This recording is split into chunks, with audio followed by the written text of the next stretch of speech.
An earthquake, the definition of an earthquake is ground shaking caused by sudden and rapid movement of rock.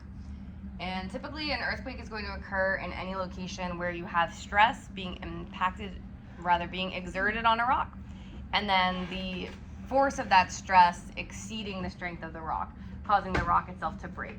And when it breaks, it's going to release a lot of energy. All of that energy is going to travel outwards from the breakage point, and you're going to feel it as vibrations in the ground, and that's going to be your earthquake. Most earthquakes themselves are going to occur along pre-existing faults.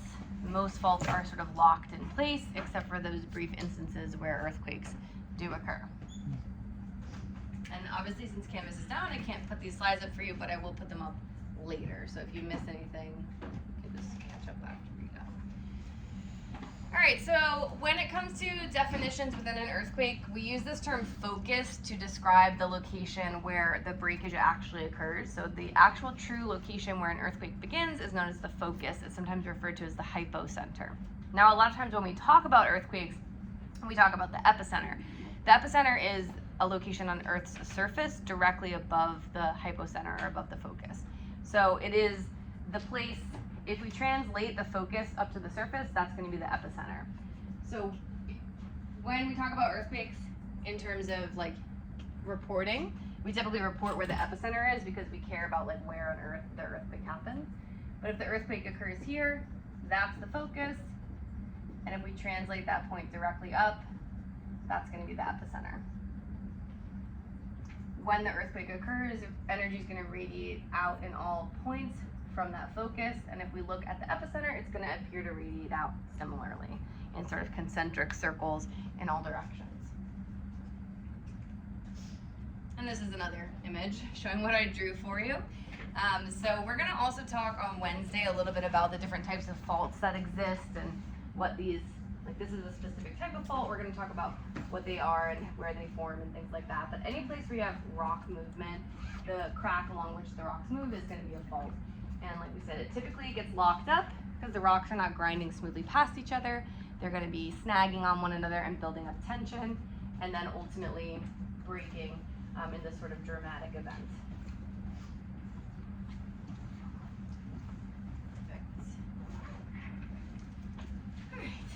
So we look at the kind of cause of earthquakes. We know now that because the Earth is dynamic, tectonic plates are constantly moving across Earth's surface, driven by that convection within the mantle. So as the rocks move, like they're just like we said, they're not going to slide past each other very easily. They're going to cause friction. They're going to get caught up on one another, and then ultimately they're going to snap over time. So this stress itself is going to build up from plate motion, and plate motion is really slow, right? It's not quick, so the buildup of stress is pretty long term. It's not happening very quickly. It's over thousands of years, hundreds to thousands of years that this stress is going to build up. There's this process known as elastic rebound as well, and this is the idea that once the rocks snap, then they don't just stay where they were, they actually kind of go back to their original position. And you can think of this like if you pull on a rubber band and it snaps, it's going to snap back to wherever it was initially. So you're going to have that pulling and then that snapping back to that original positioning. And the same thing is true for rocks. They undergo elastic rebound as well. This is an example of some of the effects we can see of earthquakes. So this is displacement along a fault. And we're going to, again, talk more about the different types of faults that exist. There's different types for earthquakes. These types of faults are called strike-slip faults. And we see them from the top. We'll talk more about them on Wednesday. But the one way that you can notice their movement of the plates pretty easily is from a bird's eye perspective. Like here we have trees that would have been planted in parallel rows, because this is an orchard, so they plant their trees, in straight lines so that they're easy to harvest from. But because of the fact that the ground is shifting underneath, after an earthquake event, these lines got displaced and they just moved in opposite directions to one another. Same thing here, this fence obviously would have at one point been connected all together, and then during an earthquake event, particularly the 1906 San Francisco earthquake, displacement occurred, which separated this fence pretty significantly. So pretty easy to see a surface manifestation there of some of the ground movement. This is showing you an example of elastic rebound. So it's saying, okay, if you had some like limber sticks, some sort of like young wood that you pulled off a tree, and you went to break it. Once you actually apply enough pressure to break the material, it's going to like kind of wiggle back and forth before it gets back to its initial spot. And that shaking is going to be the earthquake itself. And then it can go back to its original shape, but not always in the exact same location. It might be in a slightly new or displaced location.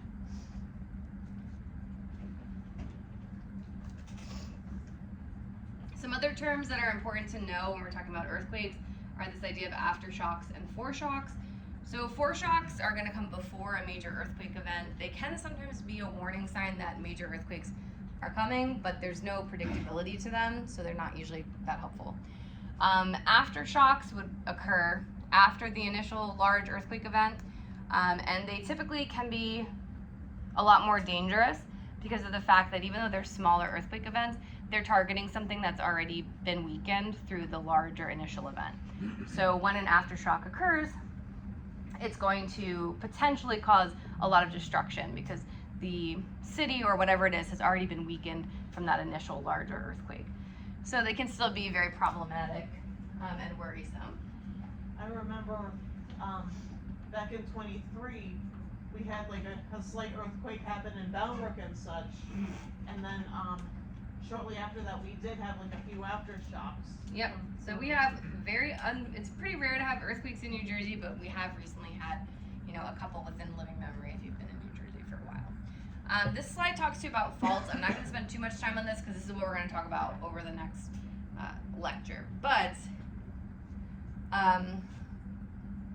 these faults are the ones that are going to be associated with earthquake activity. So any place that you have a fault, you can have earthquakes. Now we should hopefully recall this because when we talked about plate tectonics, we said that every single boundary you're going to have earthquakes, right? Now the frequency and the magnitude of the earthquakes is going to vary depending on the type of plate boundary, but at each type of plate boundary there is a characteristic fault that's associated with the boundary, and depending on the fault, it's going to determine the size and the frequency of your earthquakes.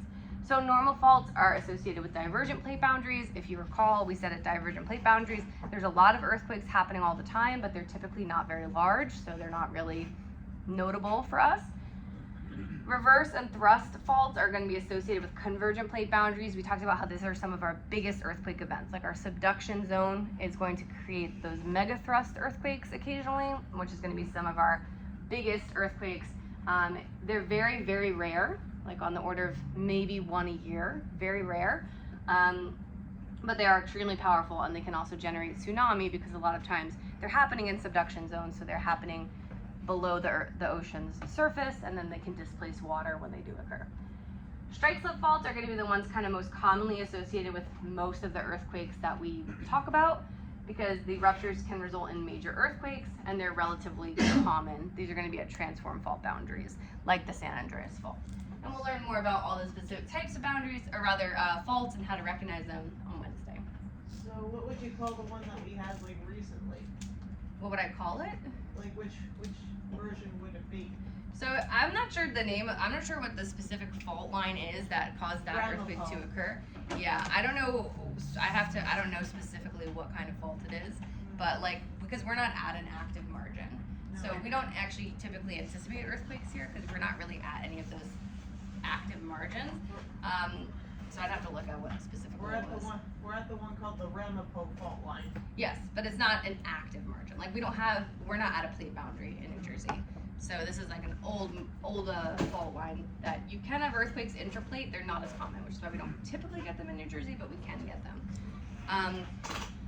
All right, so fault rupture and propagation. This is talking about how when an earthquake does occur, breakage starts at one location underground and then it spreads out from that initial location. The best sort of example I can give you to think about this is if you've ever seen like a windshield or other glass get broken and it starts with a tiny little chip and then it like spiders out from there. So either glass or like ice on a lake or something, it starts with a little crack and then it spiders out and it moves into a much bigger break.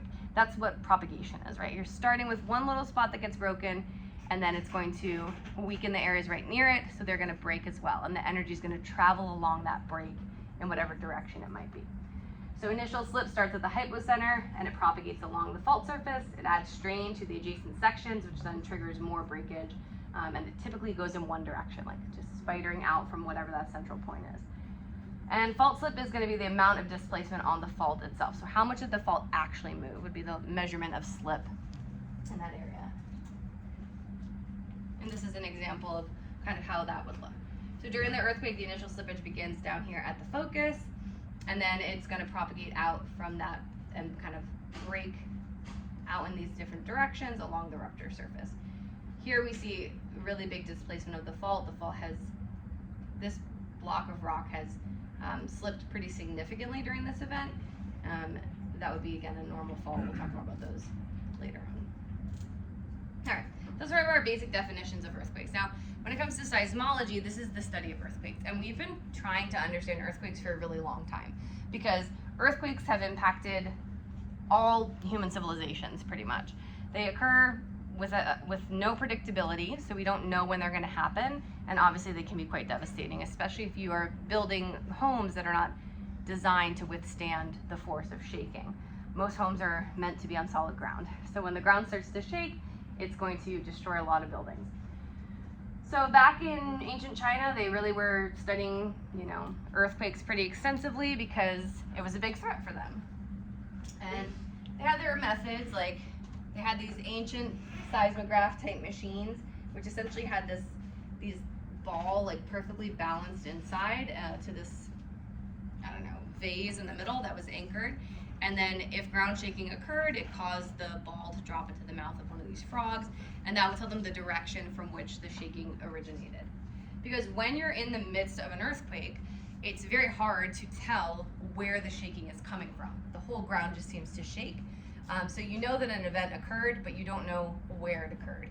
And that means you don't know where to send help to.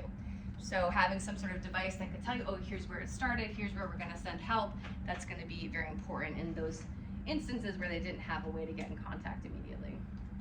So the machines that we use nowadays are called seismographs or seismometers, they're sometimes referred to as, and they record movement of Earth in relation to stationary mass on a rotating drum or magnetic tape. So they use the principle of inertia, which is this idea that objects at rest stay at rest and objects in motion stay at motion. Earthquakes cause vertical and horizontal ground movement, so sometimes you need multiple types of seismograph machines to accurately determine how big an earthquake was, because the earthquake could be measured by how much movement side to side and how much movement up and down. So you need to have something that can measure both to really get an accurate depiction. So nowadays, obviously, a lot of our seismograph is going to be done through computers digitally, but traditionally we had just paper versions that we still do sometimes record. So this is an example of kind of what a basic seismograph machine might look like. You have this rotating drum, and then above it you have this suspended weight. So the drum rotates, and then the pen above just kind of etches records onto the paper on the drum itself. When earthquakes occur, this starts to shake. Since this is suspended via wires, it doesn't feel that same motion. So it's kind of like it's suspended here. So as the ground moves below, the drum records all of the etchings of the earthquake. So it's going to move along with the earthquake itself. And when this is the same example, this one's just vertical instead of a horizontal one. So this is showing vertical ground motion. We have, again, a spring supporting our pen there so that it's going to remain stationary, and then when shaking occurs, the rest of the system is going to kind of move around and the pen will etch that record on there. All right, the records themselves are called seismograms, and the way you can remember the difference, think of like a telegraph machine, and a telegram is the thing that you get. The gram is always the thing that you get, the piece of paper. So the seismogram is going to record information about the types of seismic waves that were produced during an earthquake event. There's two major types of seismic waves. The first are called body waves, and the second are called surface waves. Of body waves, there's two types of body waves, and they have different definitions. They do different things. P waves are the first set of waves to arrive at the seismograph station. They are the fastest moving waves. They're called primary waves because they get there first, right? Primary means first. So the P waves, they're compression waves. They can travel through all sorts of materials, so they can travel through solids and liquids, meaning they can pass through every layer inside the earth. Secondary waves that get to the station second, they're called S waves, and these are shear waves. They move like this, like a transverse wave, like a light wave.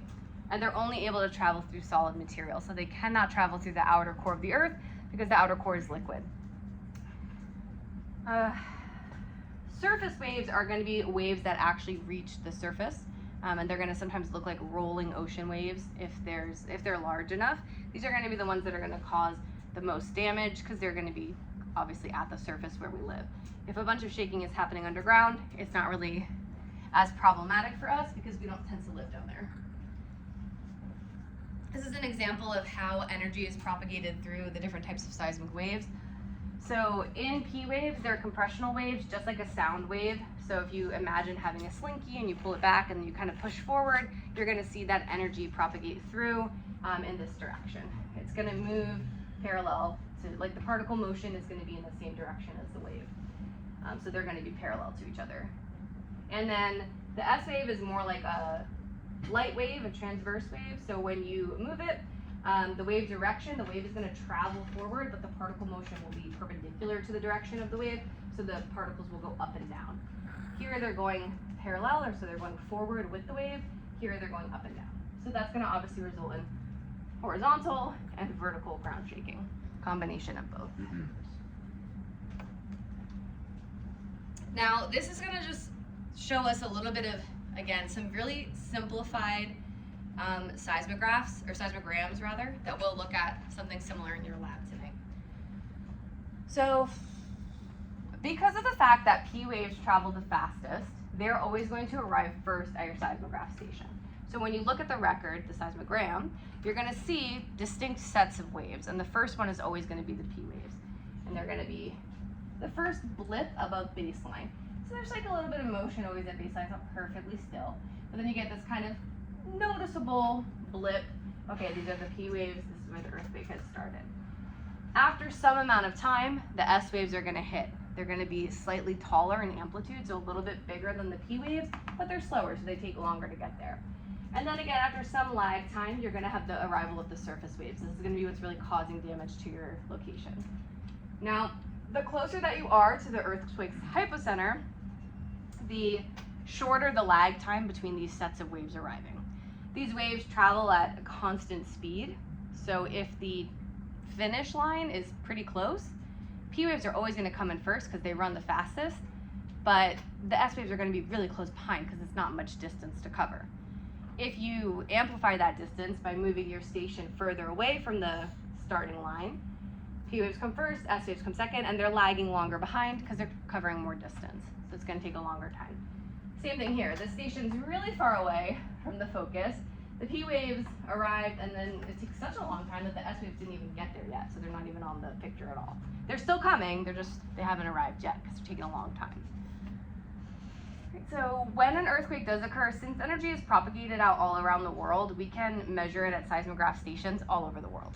It's just going to be more intense in the areas that are closer to the focus of the earthquake, and it's going to be a less intense earthquake if you're further away. All right, so surface waves themselves have two general directions of motion. One causes up and down motion, like ocean swells. The other can cause side-to-side motion, which tends to cause the most destruction when it comes to buildings.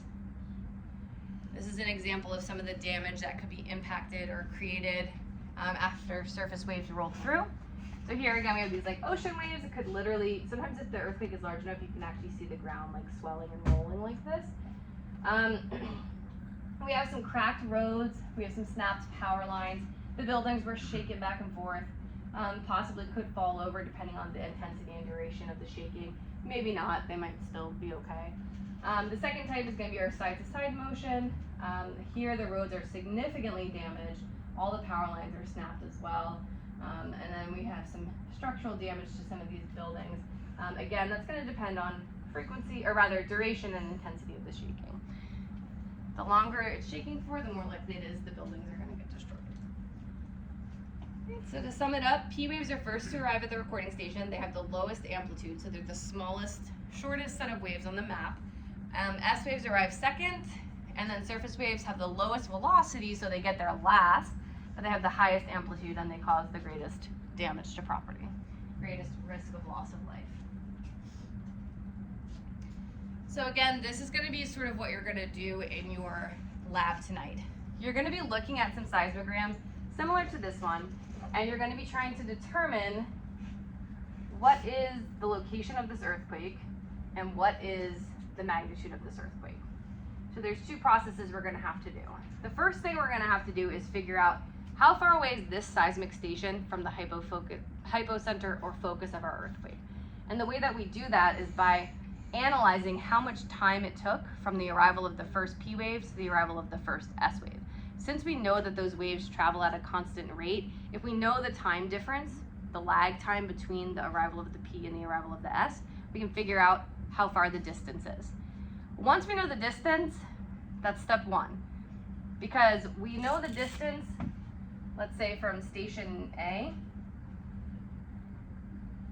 but that's all I know. It's how far away it is from station A, and I have no idea which direction it came from.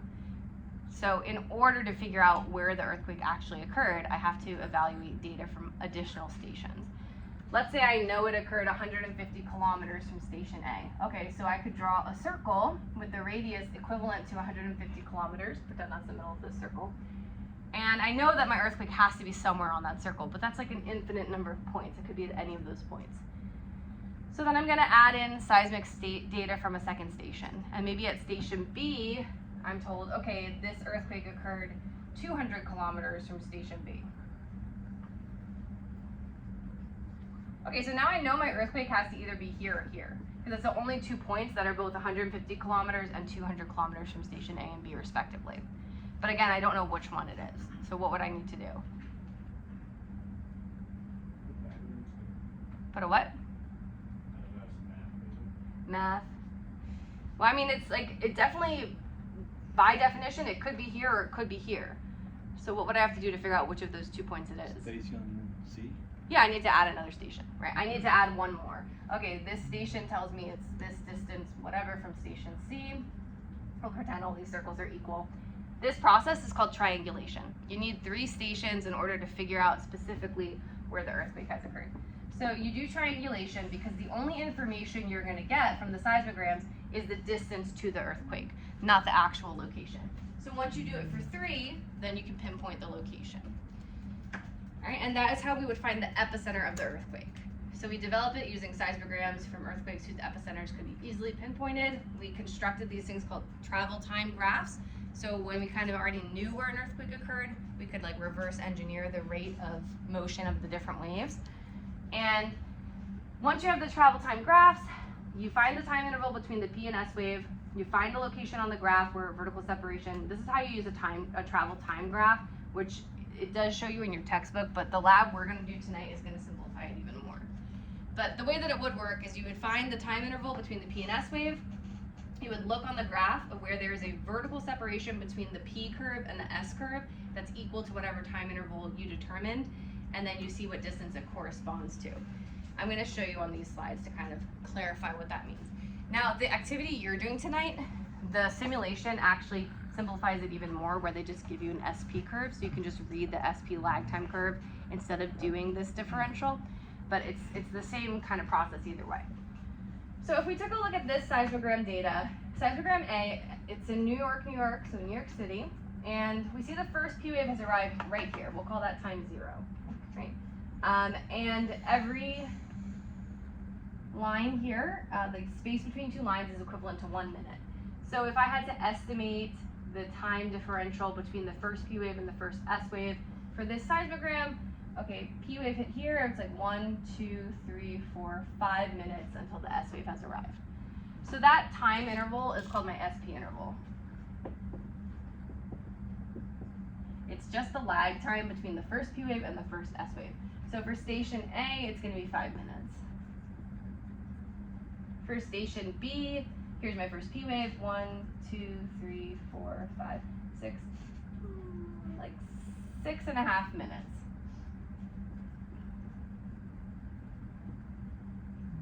And then down here in Mexico City, first P wave, I have 1, 2, 3, 4 minutes until C hit, until the S waves hit. Okay, so right off the bat, which of these 3 stations would be closest to our earthquake's epicenter? New York. Mexico. 5 minutes, 6.5 minutes, 4 minutes. Oh, no. Probably Mexico. Yeah, so Mexico is going to be the closest one. And it's kind of hard to see, I think, from where you're sitting at. Most likely the amplitude of these is going to be higher than the amplitude here. It's a little bit hard to see. I don't think this is really perfectly to scale. But because this is closest, it has the shortest lag time, this is going to be the station closest to the earthquake's location. So once I have that time interval, then what I can do is I can use this travel time graph. So again, in your text and possibly on your exam, you might see graphs similar to this. If it just has an S wave curve and a P wave curve, then the way you would figure out epicentral distance is to find what amount of time passed in between these two things, and where on this graph does 5 minutes separate these two curves. Okay, so in this instance here, they're separated by like 3/4, 1 3/4, 2 3/4, 3 3/4, 4 3/4, 5 minutes. So at this location, right around 390 or 3,900 kilometers or so, that's how far away this station is from my initial, from my earthquake's epicenter. It's about 3,900 kilometers away. The lab we're going to do tonight, the graph's easier to read because they've already done this like separation part for you. They just give you one graph that says, okay, if the SP interval is 5 minutes, it's equivalent to this. So it's pretty easy to match up. But if you were given just the S and P waves, you would have to find the difference in between them. So then, like, for example, if we wanted to do this one for station C, it's separated by 4 minutes. So I would have to find where on here am I separated by 4 minutes. Like right around here, 1, 2, 3, 4, maybe like right here, 1, 2, 3, 4. It's like around this part right here. It's probably like right around 3,000 kilometers. And I could do the same for station B as well. And once I do that, I can get my map out and I can use a compass to draw my locations with those correct epicentral distances. So here they put it at 3,700 kilometers, 2,900. Okay, I kind of estimated a little off from that. I was about 200 kilometers off there, about 100 kilometers off there. But either way, and then for this last one for Nome, Alaska, they had at 4,400 kilometers. So they drew their circles, and again, there's one location where all three intersect, and that's going to be where the earthquake has occurred, somewhere in the western United States for this particular one. All right. So when you're writing your lab report, this is going to kind of be the process you have to talk us through. Oh, okay, I looked at the seismogram and I determined the lag time between the arrivals, the S and P waves. From that, I was able to determine the epicentral distance.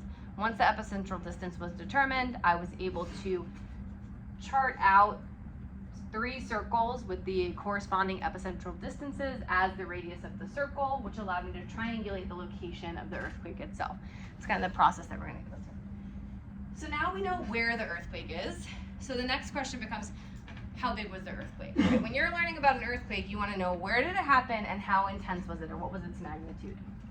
And there's 2 ways that we measure an earthquake's size, so to speak, and its intensity and magnitude. So intensity is a measure of the amount of ground shaking at a particular location based on observed property damage. So it's going to be a somewhat subjective scale when we're looking for intensity of an earthquake. It's also going to be highly variable depending on your distance from the epicenter.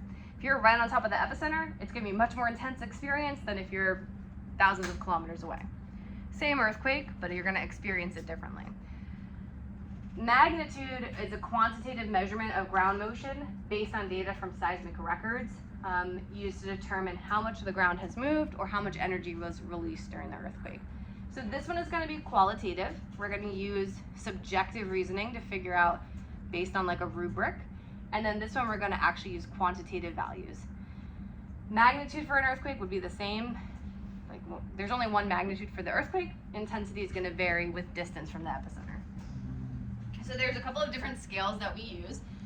The first one is the modified Mercalli intensity scale.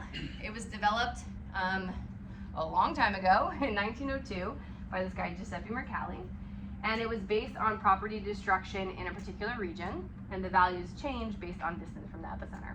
This scale was developed using California building codes as its standard, because obviously that's a place that's impacted by a lot of a lot of earthquakes. So an earthquake that hits California is probably going to cause less damage than an equally sized earthquake that hits New Jersey. Now, even if we ignore any of the geology related with why that could be true, the mere fact that California is prepared for earthquakes and New York City is not is going to be a big reason why we're going to see a lot more damage in a place like New York or New Jersey from the same size earthquake that we would observe in California. There are also differences in like the bedrock, which can cause differences in the ways that the vibrations travel, but irrespective of that, they just build better buildings in California to withstand earthquakes because it's something that they commonly come into contact with. We don't do that in New York City because we don't really have earthquakes, and it's expensive and time consuming, and there's a lot of different building codes that need to be followed. So there's really no point for us to do it, but it would mean if for some crazy reason a big earthquake did happen, we would probably have a pretty bad impact. Now, I know this is really hard to read from where you're at, but I'm just going to summarize some of this information from the modified Mercalli intensity scale. So this ranges from a 1 to a 12, and the values are given in Roman numerals. The beauty of this scale is that it can be used immediately by any person without any sort of seismic data. You don't need to be able to access the seismogram to determine intensity. All you have to do is live through the earthquake and then look around outside and see what you see and describe what you felt.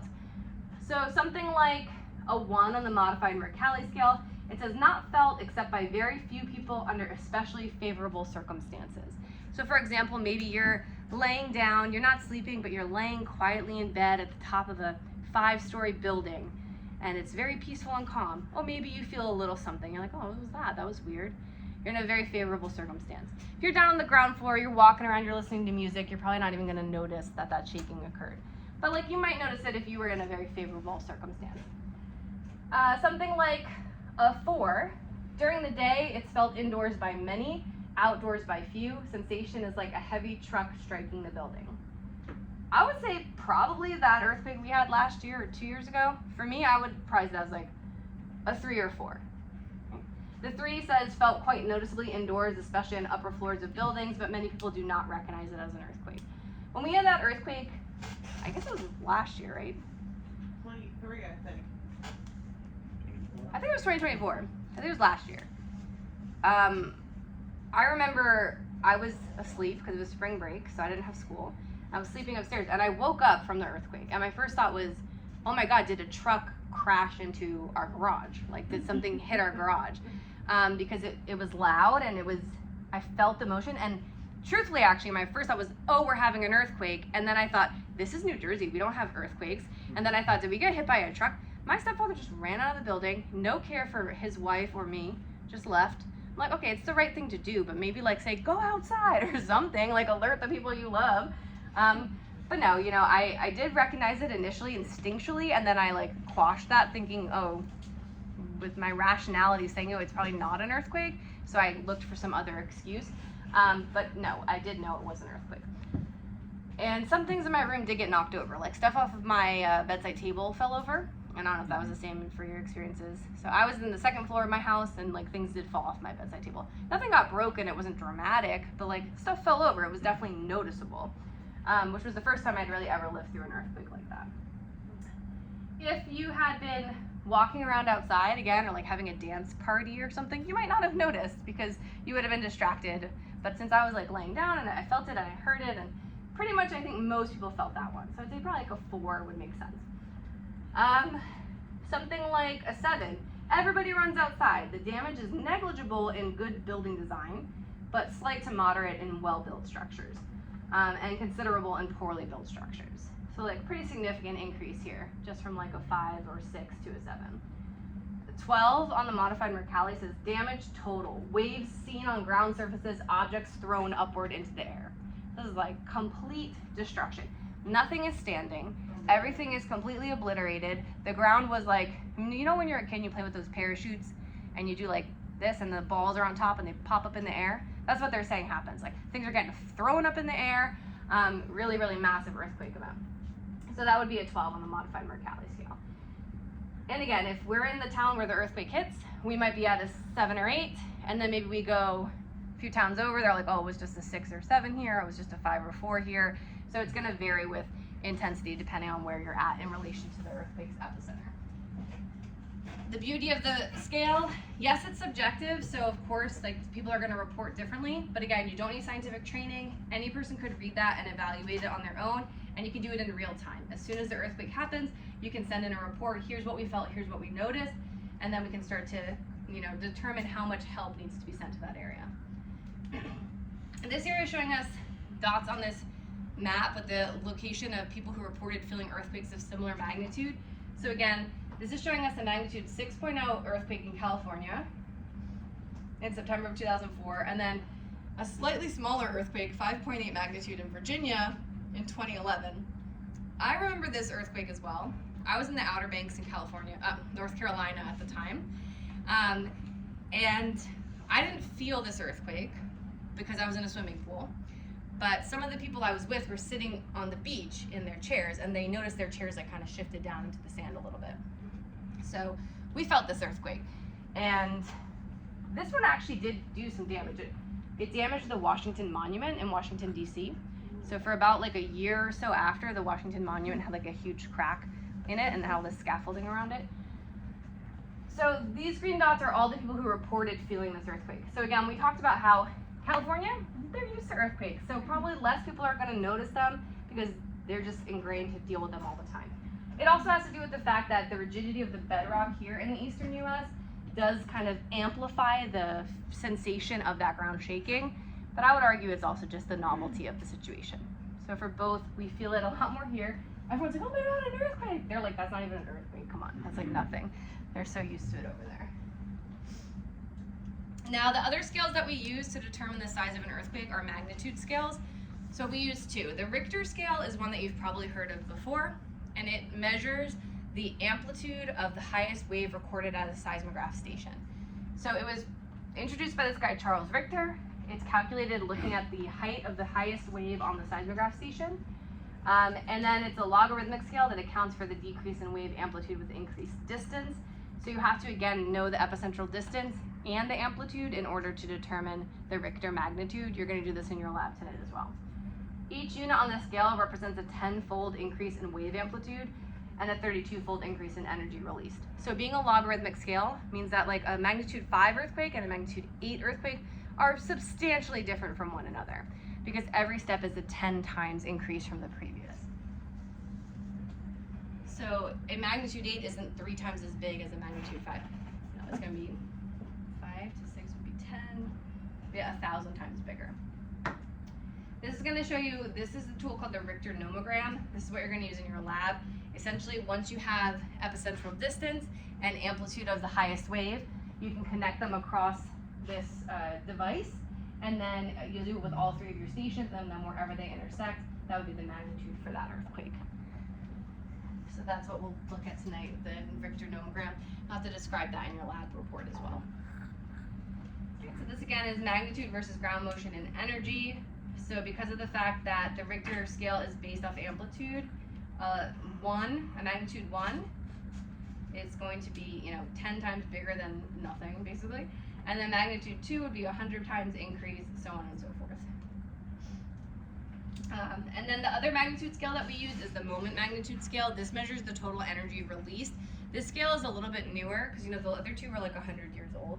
This scale is a little bit newer, and what it does is it looks at how much slippage actually occurred, and then it calculates from that the amount of energy that would have been released based on how much stress would have been required for that much motion.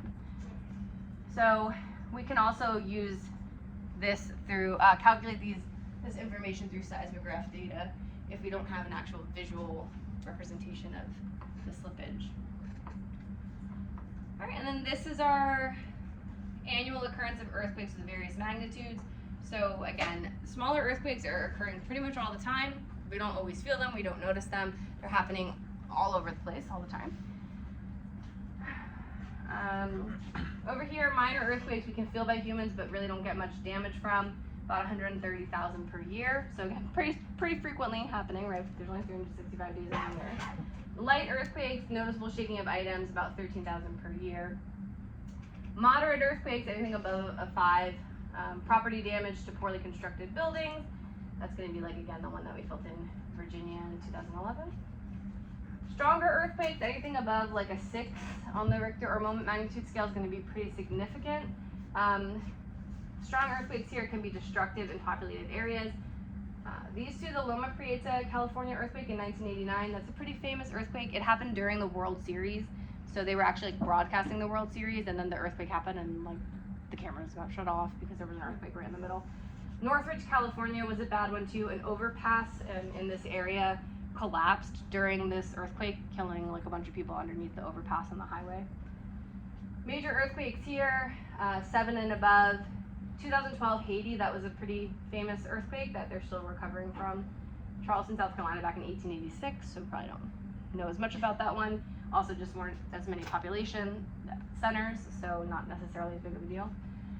Our really big ones, 8 and above, Sumatra in 2004, that was actually a magnitude 9.1. So that's one of our biggest. That's the Boxing Day tsunami. It occurred on December 26, 2004. Massive event. It killed about 250,000 people. So if you can like imagine 250,000 people dying in one event, that's what happened there. Mexico City in 1980, a big earthquake, about an 8.1. And then our biggest of all, less than 1 per year on average, they're going to be some of our largest earthquakes. So Chile is the world's largest ever recorded earthquake, Chile 1960, a magnitude 9.5. Biggest earthquake we've ever had direct record of. Alaska 1964, that's the one we've talked about, the United States biggest earthquake, magnitude 9.0, and then Japan 2011, magnitude 9.0. This is the one that caused the tsunami as well, and then the nuclear reactor meltdown, because, yeah, the Fukushima meltdown. So, a lot of secondary issues. Truthfully, an earthquake probably wouldn't kill you if it was just an earthquake. Most likely, if you like walk into a fun house and you stand on ground that's shaking around, you're probably not gonna die. You might fall over, maybe break a limb or something, but you're probably not gonna die. So the old adage is that earthquakes don't kill people, buildings kill people, which is pretty much true. And that's why that as the world becomes more populated, we get these bigger mega cities and mega populations, earthquakes can become more hazardous. So the amount of destruction attributable to an earthquake is going to be based on how big the earthquake how big the earthquake is or was, and how close it is to a largely populated area. All right. Destruction is going to depend on the intensity of the earthquake, how long the shaking occurs, the types of materials underneath the surface, and then the nature of the building and construction practices themselves. So again, poorly constructed buildings, like this one here, are obviously going to be much more vulnerable than the building there on the left. That is obviously better constructed because it's not built to withstand. So now that we've talked a little bit about the way in which earthquakes form and how we can classify them or determine their size, we're going to talk through quickly just some of the different hazards associated with earthquakes. So we said that one of the things that can determine how destructive the earthquake is are the materials underneath the structures. Liquefaction is a process that can occur when loosely packed waterlogged sediments behave like a fluid during intense shaking of an earthquake. So essentially what happens is when the ground shakes, if you have like a lot of dirt and it's very wet for maybe some heavy rains prior or something, just waterlogged all that sediment, when you start shaking it all up, it starts to literally just behave like a liquid because all of that water gets stirred up and the ground essentially turns into quicksand and just like everything falls into the ground or sinks into the ground. And that process is liquefaction, just changing the surface into essentially a thick liquid. These are some tilted buildings. They were resting on unconsolidated sediment, so when the earthquake started, all the buildings just fell over or sank into the ground. It was like a set of dominoes. Yep, or like library shelves, I feel like you would see that. This is showing us that sand volcanoes, you can have sometimes well-packed soil above, and then during the earthquake, it can kind of break open, and then all of this stuff from underneath gets pushed above and creates these little so-called sand volcanoes. We also have this seiches. I would never know how to say this. This is the rhythmic sloshing of water in lakes. So if you have any enclosed basins, so like a lake or a reservoir, and then during the earthquake, the water can create like really big waves. If there's boats or something, they can get tossed right out of the bay or whatever it might be. If there's a dam, the water can spill over top. So like you have a big bucket of water and you shake it up, the water's going to start to spill all over the place. We can also have landslides and ground subsidence as a result of earthquakes. So landslides we're going to learn more about next week probably, mass wasting events of all sorts. A landslide is literally just what it is. The land just starts to slide. So if you have any hills or any mountains or things like that, any sloped landscapes, all of that material can just rush down slope. Fire is also a big risk because a lot of times during earthquakes, gas and electrical lines can get destroyed, which can obviously lead to fires because you have fuel and you have sparks, and then you sometimes also don't have water because the water lines get broken as well. In areas like where earthquakes are common, they do try to decentralize a lot of their emergency response, because also like if there's building damage and roadways get blocked, if all of your fire trucks are in one area, okay, well then it's going to be really hard for you to respond to an emergency. So they'll try to decentralize and kind of have it all over so that they can respond from any part of the city instead of getting trapped in one spot. But we didn't always think about that ahead of time, so now we know it's something good to do. This is showing a little bit of landslides that have occurred as a result of our Alaskan earthquake. So landslides are a huge risk with earthquakes because a lot of the slopes on Earth that look stable aren't actually that stable. So a little bit of shaking is going to make them fall or slide off, which we'll learn more about in mass wasting. And then we have tsunami, obviously going to be very detrimental, very destructive. Tsunami have moved away from their misnomer of tidal waves. When I was growing up, they were always called tidal waves. But that's really not a good name for them because they're not impacted by the tides. They're completely different. They're generated through displacement of the seafloor. So typically when a megathrust earthquake occurs, a portion of the seafloor comes up. Well, with it, it's going to push all the water above it up, and it's going to make the nice tall column in the middle of the ocean, and then it's going to rush back out. And when it does, you're not going to notice it if you're in the middle of the ocean. You're going to be like, oh, you're not going to notice anything probably. But when that extra water gets closer to the coast, it starts to experience friction with the coastline. So then the water piles up on top of itself and it creates a really massive wave. Growing up, I always had this misconception that like a tidal wave was just like one big massive wave that I could just like ride over. I'm like, I just float over the waves in the ocean. I would just float over it. But you really can't, because a tidal wave, it has a very, very long wavelength. So there's really no like going over it. It just keeps coming and keeps coming and keeps coming. So it's very hard to visualize, I think, something like that unless you've seen it. So just imagine like you're standing and water is rushing in and it doesn't recede. It's just rushing in for minutes at a time. So you don't have anywhere to go. If you're ever in an area where a tsunami warning has been enacted, do your best to get to higher ground as soon as possible. Get as far away from the beaches and up to higher ground as soon as possible. Water is running water is probably the most dangerous substance on Earth. When it comes to natural disasters, earthquakes, volcanoes, like they're the sexy ones that are interesting. You're most likely to just die in a flood. Like that is the most dangerous natural disaster that you're gonna experience. So a tsunami too, like you're not most likely surviving if you're caught in a tsunami. So you wanna do your best to avoid. This is an example. We talked about the Indonesian, the Boxing Day tsunami, and then the Japan tsunami from the earthquake in 2011 as well. This image is from the Sumatra tsunami in 2004. I have to imagine all those people are dead. Like, I don't know for sure. I have to imagine everyone in that picture is dead. Because this is what happens when you're on the beach, before a tsunami occurs, since that displacement of water happens, you'll be standing on the beach and all of a sudden the water goes whoosh, and it just disappears. And people being generally curious, we're like, whoa, what was that? We come down to the beach, like, look at these fish are flopping all over. Where'd all the water go? If the water leaves, it is going to come back. So as soon as that water leaves, you need to get out of there as fast as you can. Run, get to a building, get to the highest floor of the building, get out of that area as fast as you can, because the water that left will always come back.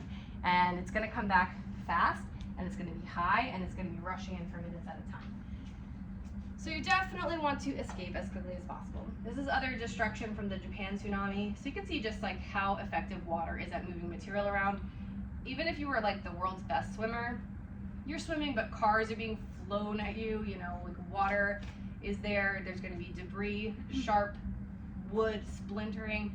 You're probably gonna be very hard to swim through. Thankfully, we do have a pretty good tsunami warning system in place. We have buoys all around the world that help to track sea level changes. So when tsunami do occur, we typically can give a little bit of lead time to areas that are going to be impacted.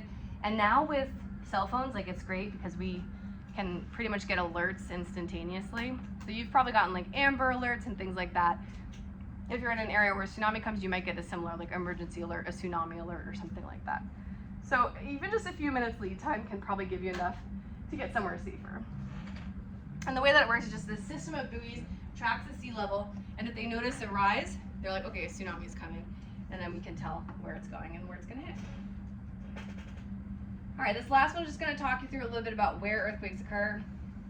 About 95% of energy released from earthquakes comes from fault surfaces where tectonic plates interact. Mostly it's going to happen at the Ring of Fire, the Circum-Pacific Belt, because that's where we have a ton of seismic activity going on. We also have a lot of earthquakes occurring in the Alpine Himalaya Belt. This is another region of strong earthquakes. Anytime you hear about earthquakes affecting like Nepal or Tibet, it's going to be from this range. Divergent plate boundaries are associated with frequent but weak activity, and transform faults tend to generate large earthquakes on a somewhat cyclical basis. This last part just kind of, we don't need to really memorize any of this. This just tells you a little bit about some damaging earthquakes we've had in the U.S. east of the Rockies. We expect most of ours west of the Rockies, but we've had a few here that were pretty large. But they're all pretty old in terms of our existence on Earth, so probably don't have any personal experience with these big earthquakes, but we have had some big ones on the eastern side of the U.S. before. Yes? Any reason that they happen so closely together? I mean, probably just whatever strain was acting on the rock, it just didn't break all initially at one time. Sometimes you can have what they call like earthquake swarms, where they do just occur in events like that. But the thing that we need to know is this: earthquakes cannot be predicted. So we have no reliable methods for predicting earthquakes, and many scientists believe we will never have a reliable method for predicting earthquakes. Now, what we can do is forecast. There is a difference between a prediction and a forecast. A prediction is a really specific, like saying an estimation with a really specific time frame, like, oh, the earthquake will occur on X date in this year. A forecast is more like saying, okay, there's an 80% chance that you're going to have this size earthquake in the next 10 years. That's what we can do. We can do long-range forecasting, but we really cannot do short-range prediction. And the other issue comes in the fact that human beings, especially people who aren't scientists, they already don't have always a lot of trust in experts. And once you lose that trust, it's very hard to get it back. So if you inaccurately predict an earthquake, then they're not going to listen a second time. If you convince people leave your house and earthquake's coming and it doesn't happen, they're not ever going to leave again. They're going to say, oh, you don't know what you're talking about. They've said that for years. It never happens when they say. They don't know what they're talking about. So until we can actually do it correctly, it's better to not even try, or else we lose that trust with the public. But they have tried in some places like Japan, here in the US, and China, and in Russia. Sometimes we look at changes in ground elevation. We measure how much strain is already being put on rocks. We look at changes in groundwater level. We look at the frequency of foreshocks. Is there some sort of predictable pattern that we can observe? But truthfully, the answer is no, we cannot. All right. Now, what we can do, and what some places have done, like Japan, for example, they have a feature called like a P wave detection alert. So we know that in an earthquake, the P waves arrive at the station first, S waves follow, and then surface waves follow shortly after. So a P wave detection system could say, hey, an earthquake's happening right now, and it might be 10, 20, 30 seconds before you actually start to feel the shaking.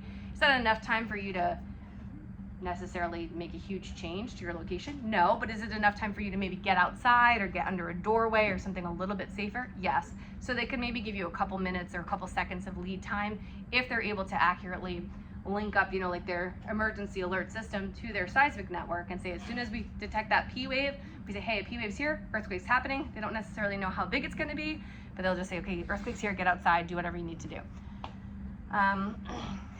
So we can kind of give some lead time, but we really can't make predictions. We can do long-range forecasting, given the probability of a certain size of earthquake within some scale of years. Now, the thing that makes long-range forecasting useful is it can help us just determine like where we should build buildings, what sort of building codes we should use. Okay, if there's a 30% chance that there's going to be a magnitude 8 earthquake in this town in the next 10 years, we need to make sure that all of our buildings are up to code, that they can resist earthquakes. or not be as dangerous if an earthquake occurs. Seismic gaps are tectonically quiet zones along fault where strain is currently building up. When we see that, we do know that the strain will eventually be released. We just don't necessarily know when. We can try to estimate it using our knowledge of how quickly plates move, but we just don't know for sure. And then paleoseismology is the study of ancient earthquakes. When we look at cross sections, we can sometimes see evidence of earthquakes from faults that have been ruptured previously. This is an example of kind of what paleoseismology looks like. And that's that.